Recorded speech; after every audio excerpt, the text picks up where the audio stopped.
नमस्कार शेतकरी मित्रांनो, भारत कृषी सेवेच्या कमी खर्चात अधिक उत्पादकता देणाऱ्या माहिती सत्रामध्ये सर्व शेतकरी बांधवांचं मी स्वागत करतोय।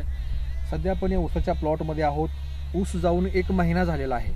आपण पाहू शकता जे फुटवे निघत आहेत ते पिवळे निघत आहेत किंवा फुटवे हे कमी आहेत। तर अशा वेळी शेतकऱ्यांनी काय करायचं आहे, खूप कमी खर्चातला एक जी फवारणी आहे ती आपण करून घ्यायची आहे। शेतकरी बांधवांना मी परत सांगतोय, जर आपल्या ऊसाला जास्त फुटवे हवे असतील, हा पिवळसरपणा कमी करायचा असेल तर आपण 6B आणि SV मायक्रो न्यूट्रिएंट याची एक चांगली अशी फवारणी करून घ्यायची आहे।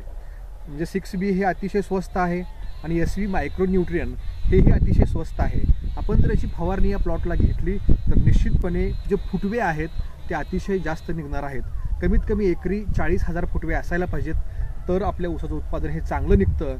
असं दर्जेदार उत्पादन घेण्यासाठी शेतकऱ्यांनी काय करायचं, या अवस्थेमध्ये 6B आणि SV मायक्रो न्यूट्रिएंट याची फवारणी घ्यावी। धन्यवाद।